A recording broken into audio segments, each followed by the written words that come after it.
Get ourselves empty-handed there. Just a quick little look to see how things can translate. Again, how much you want to work on it, that's up to you. You literally can go through any drill we've done here, and instead of your buddy having a knife, he could have a just punching and kicking, and you could block all that stuff with what we've used. You know, how much you want to work on it, that's up to you. I am really thinking about doing this same project when Scott goes through the hand-to-hand class, and we hopefully we'll have a couple students for that. But anyways, so there's really no need for you to worry about the hand-to-hand too much. Hopefully you'll be able to follow along with me when we do that next class. So anyways, weapons of opportunity. Let's look at weapons of opportunity. As we have mentioned before, a fight for survival has no rules. If he has a knife and we do not, you know, we can look for anything that we can use to our advantage. It is a good habit to have our keys in our hand well before we get to our car. Now, before we attack a knife-wielding threat, we can throw the keys or anything else we have towards his face as a distraction, which will increase our attack's effectiveness. Sand, rocks, grass, or a stick can all become weapons. This is a great way to increase our contact distance to allow us to dictate when the action begins. If his eyes are closed, when we mount our attack or escape, we have a much bigger advantage. Again, I'll go back to a fight I had when I was in the Marine Corps. I just come back from being wounded in combat, and my hand was recuperating still. And we were about to get into a fight. We didn't know it was going to be a knife fight for a few of us. And as we were going back towards these guys, I probably used to go about $160, and 5'10", 5'11", $160. One of the guys who was with me was just not a fighter. He was not the fighter type. Yeah, he was in the Marine Corps, but for, you know, some guys get through the cracks. This guy was not a fighter. Didn't want to fight. Just a chill out kind of dude. And so anyways, he was with us, and he was shorter than me and maybe a little thicker than me, but probably about the same weight. Now, the other guy with us, again, was shorter than me, but this guy was one of them fucking fire plugs, man. Just, you know, had wrestled in high school. Was always beating somebody up in the barracks, that type of stuff. Him and me had jumped in a ring one time, and he tried to beat me up, and what happened was I just avoided his huge freaking haymakers, and finally wore him out where he got tired, and when I came in for the attack, he quit. So that used to be one of my big things, was always my endurance. So anyways, this guy could fight. He beat up almost everybody in the barracks. Anybody who ever gave him shit, he would try to give them shit. And we had come to a mutual respect thing between the two of us, so we were buddies. So anyways, we had been out at a club drinking, coming back, and some stuff occurred, and all of a sudden we're lined up against 3 other guys. And all of us are smaller than their smallest guy. You know, that's just, you know. And again, why do people pick fights? They don't pick fights against people that they think they're going to lose to. You know, to them, these were 3 guys, bigger than all of us, and some of them were a lot bigger than us. I mean, Brown probably, because of his size, he probably only went maybe $190, so he's like 5'8", $190. So you can imagine, you know, what that looks like with a guy with absolutely no fat on his body. I mean, he literally was fucking thick, and you know, lift weights and all that type of stuff. So he was very capable. These guys might not have thought he was that capable. So anyways, we get lined up on him. The lineup starts, and I get like the tall, skinny guy, and the guy, I can't think of his name right now. He gets their biggest guy, who's like 6'2", you know, 230 pounds. I mean, just a huge guy. And so Brown, meanwhile, goes after the guy who was like their shortest guy, who was probably, you know, 5'11", and was also very thick. And Brown goes running right at this guy. This guy's kind of lagging behind their 2 lead guys that are coming up to give us some shit. And so as we start to line up, I just reach down the ground and grab a handful of whatever I can. It was frozen ground, so I couldn't get much, but I got a little bit of sand off the top and a little bit of grass. So I got that in my, which hand did I have it in? I had it in my left hand, actually, because my right hand was so messed up. So anyways, all of a sudden I hear my nickname called, and he's got a knife. So of all the things, they're the biggest guy. The biggest guy of the 6 of us, by far the biggest guy, he brings a knife. He pulls his knife out, and he tries to skewer my buddy, whose name was Glass. Now I remember his name. His name was Glass. So he tries to skewer my buddy, and I hear, you know, he's got a knife. So as that was happening, I'm throwing we were talking to these guys, and I could see this fight ain't going nowhere. So I'm throwing this grass in the guy's eyes in front of me, and I step behind his leg, and I clothesline him, and freaking I slam his head into the ground, and it's like, you know, like that hollow coconut. Yeah, that. Slamming on the solid ground. It's like a goop when his head hit, and this guy is finished. He's done. So now I'm turning, and I see the sharp point of a knife coming towards me. Okay. Now I was very fast when I was young. I mean, I'm 53 now, and I'm fat and overweight, and I'm very slow compared to how I used to be. But I used to be like greased freaking lightning. Okay. So anyways, this knife is coming at me, and I'm able to, you know, like step and drag out of the way. I'm like in a rear type taekwondo stance.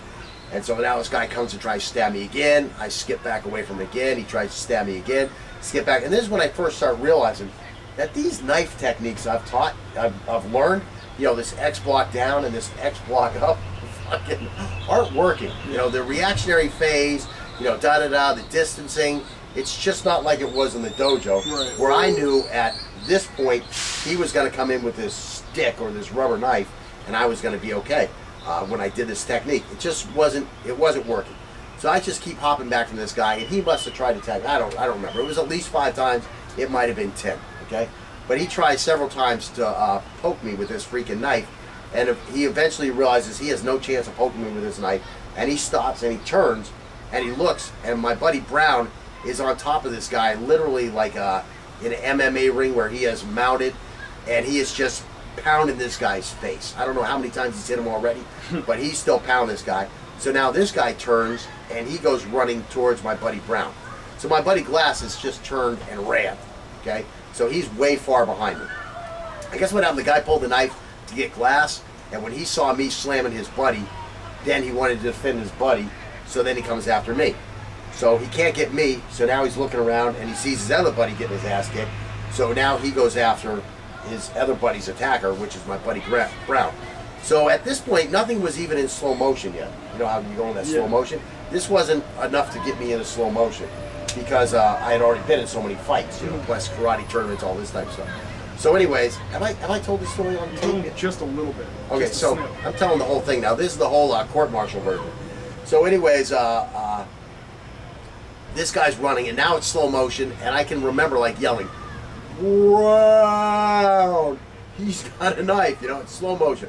I'm trying to run to catch this guy now. Now I just want to jump on him from behind and keep from stabbing my buddy, right? Both of us who had been in combat already. And so fucking, he's going at my buddy Brown, and he winds up jumping with both feet, and like he wants to land on Brown's back. He's got these cowboy boots at. He's from like Oklahoma or Texas or some shit. So anyways, he lands on Brown. The two of them roll. Brown literally, like, bench presses this guy, like up into the air and off of him, and he jumps up, and now the other guy who I knocked out, he's like staggering around over there, you know, to the side, and freaking, we're all in the area, and Brown gets up and goes, he tells him my nickname, Ernie. He goes, "Ernie, he stabbed me." So it's like, fuck. So we lay Brown down. These 3 guys are just running away now, all 3 of them. And so I put Brown down. You know, I lift up his shirt, sucking chest wound, take out my ID, put my ID on it, you know, tell frickin' what's his name, Glass to stay with him. I go get the OD. We wind up catching these guys, and they get put in jail. And the one guy that Brown beat up wound up having like 58 stitches in his face. But of course, Brown has the punctured lung, missed his heart by 1/4 of an inch, and while he's in the hospital, they circumcise him. What? I don't know why. That's the Navy doctor circumcised him. He says he woke up one day and his dick hurt when I was visiting him in the hospital. And then he was like all pissed off. He's like, "They're letting me out, you know, in a week to go on a month's leave." And he goes, "They tell me I won't be able to use my dick for another 30 days. You know?" So he's like, "The whole time I'm on leave, I'm not going to be able to use my dick." Yeah, you never told that whole story. So anyways, that's the whole story. Oh, man. So anyways... the point was weapons of opportunity, the grass. The point was weapons of opportunity. Thank you. I was wondering how I got here. You reminded me. The grass went to the eyes. Do an excellent job of wrapping this whole thing up. And now my dick hurts. So anyways, yes. So anyways, So anyways, that's the story. If you use, make sure you have a weapon of opportunity, or you might wind up getting circumcised. That's the moral of the story. If only Brown had to use a weapon of opportunity, he wouldn't be circumcised right now, and he'd have more joyful sex life. Anyways, my parents took care of my sex life in that they circumcised me early. Okay, so anyways, so where are we at? Sand, rocks, and grass can all, okay, so yeah. So that gives us a big advantage. So what I want you to do, wherever you're at, is look around and see how many weapons of opportunity are immediately around you. For us, there's lots of weapons of opportunities. Of course, I just happen to have a screamer stick nearby. But if I didn't have that, grab that little thing. This? No, the piece of the counter back there.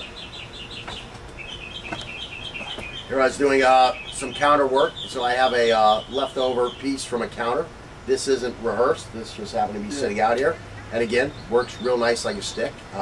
Again, if you've watched my video, I know a lot of you come to my channel because you watch my video, a real knife attack looks like this. And that guy takes that jacket and puts it around his arm. No, you throw that jacket at the guy's face. Yeah. It's a weapon of opportunity. Throw it at his face. I mean, why do you want to add defense against a knife? I mean, which is going to slash right through that anyways, if it's any kind of a sharp knife. Throw it at the guy's face. Now he's got this jacket on his knife. That would be a time to kick him in the balls. And then just freaking push him the hell over. Or throw it in his face as a diversion so that you can then run by him and get the hell out of there. I mean, there's lots of things you do. That's a great weapon of opportunity. I mean, we actually have, you know, firearms sitting around here. But again, I mean, you know, I've got a rake over here. I got a tire behind me on the ground. What can that be used for? Can you throw that at the guy? Yeah, you can throw it at the guy. Could you hold that in front of you and use it as like a big shield? Yeah, you can hold it in front of you, use it as a big shield. I have a computer in front of me. Could you use that as a big shield? You know, your laptop. Yeah, you could. You got your keys. Again, we talked about that. Could you throw it in his eyes? Yeah. When he says he wants the wallet, there's a fence over there. Could you throw it over the fence? Yeah, it's going to piss him off, but he's going to watch where the fucking wallet's going while you run away. And he's not going to be able to get over the fence to get your wallet anyways. You go back and get it later. Yeah, I mean, a million things. I mean, in my yard, it's a literal freaking battle zone. I mean, I just, you know, I've got a charcoal thing over there that you put the you put paper in underneath, and you put the charcoal on top. I mean, it's got a handle on it too. You use that for smashing things, you know. You know, I've got a baseball. I've got, you know, a sandbox full of sand. Throw sand in a guy's eye.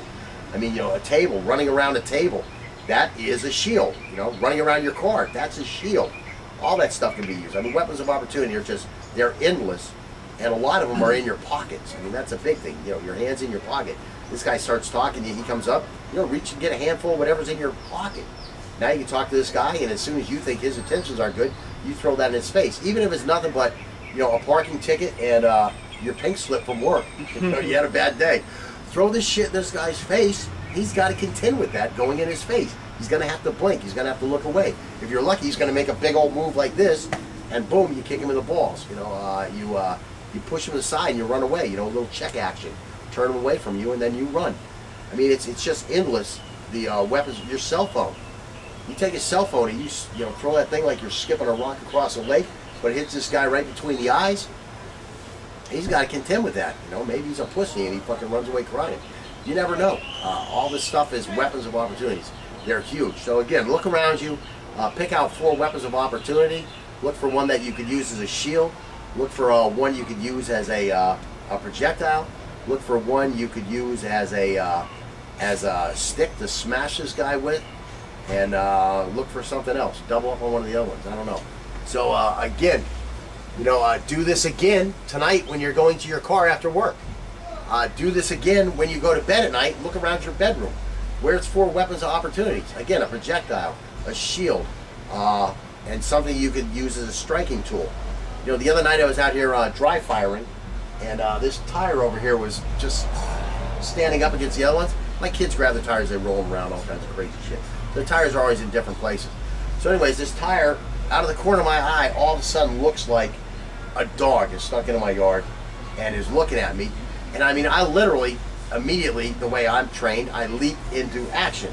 Even though I'm out here by myself, it's dark out, and I'm dry firing on my computer program for dry firing, and all of a sudden I'm reared back like this, ready to freaking use this, because I know there's not a bullet in it, there's just a snap cap in there.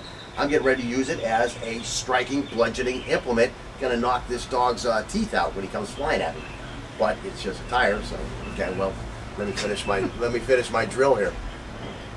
So, anyways, so again, in your bedroom, in your where you park at work, when you stop at a gas station, look around. Where's some weapons of opportunity? I mean, you got the Squeegee. Yeah, you got that squeegee stick over there. If a guy has a knife, you know, that's something that you can get between him and the knife. Again, you can flick the water at his face. I mean, you can grab napkins out of the thing and throw it at him. Hey, you got that gas thing. You got your projectile. You know, fire him up with gas, and then turn on your cell phone and throw your cell phone at him. That could torch him. That'd be a good weapon there. I mean, your gas cap lid. Yeah. There's a good projectile right there. Again, you got your keys in your hand. Your door. He's between you and the door. Start bludgeoning him with the door. Slam him with the door. Again, you're at the grocery store. You're walking through the grocery store. I mean, it's projectile freaking. Very unlikely to happen, I would say. But get attacked at a grocery store. That guy at the Walmart the other day shooting people. what? The guy at the Walmart drove his car in and got out with a knife and started cutting people. There was some guy like that. People get shot at Walmart. This is a crazy world nowadays. That's why I'm saying you got to be ready for this stuff. You don't know what's going to happen. Love Walmart. I mean, you know, in Costa Rica, a guy could come running out of the jungle at you with a knife. Okay. So you got all that sand. Why would you want to go hand to hand with this guy? Why would you be worried about disarming him? Grab a handful of sand and throw, you know. I would shove sand so far into his eyes. Yeah, I mean. I would get him. Yeah. And after I took that knife, I'd start shoving that sand right up his ass. Yeah. I'd make the hole nice and big with the knife. Go back to the jungle, sir. So, anyways. You want me to stop this? Yeah, that's we've rambled again. Our keys in our hand well before we get to our car. Now, before we attack a knife-wielding threat, we can throw the keys or anything else we have towards his face as a distraction, which will increase our attack's effectiveness. Sand, rocks, grass, or a stick can all become weapons. This is a great way to increase our contact distance to allow us to dictate when the action begins. If his eyes are closed, when we mount our attack or escape, we get ourselves empty-handed there. Just a quick little look to see how things can translate. Again, how much you want to work on it, that's up to you. You literally can go through any drill we've done here, and instead of your buddy having a knife, he could have a just punching and kicking, and you could block all that stuff with what we've used. You know, how much you want to work on it, that's up to you. I am really thinking about doing this same project when Scott goes through the hand-to-hand class. We have a much bigger advantage. Again, I'll go back to a fight I had when I was in the Marine Corps. I just come back from being wounded in combat, and my hand was recuperating still. And we were about to get into a fight. We didn't know it was going to be a knife fight for a few of us. And as we were going back towards these guys, I probably used to go about $160, and 5'10", 5'11", $160. And we hopefully will have a couple students for that. But anyways, so there's really no need for you to worry about the hand-to-hand too much. Hopefully you'll be able to follow along with me when we do that next class.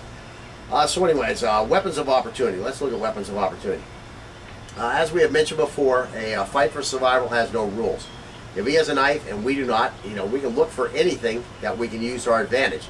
It is a good habit to have one of the guys who was with me was just not a fighter. He was not the fighter type. Yeah, he was in the Marine Corps, but for, you know, some guys get through the cracks. This guy was not a fighter. Didn't want to fight. Just a chill out kind of dude. And so anyways, he was with us, and he was shorter than me and maybe a little thicker than me, but probably about the same weight. Now the other guy with us, again, was shorter than me, but this guy was one of them fucking fire plugs, man. Just, you know, had wrestled in high school.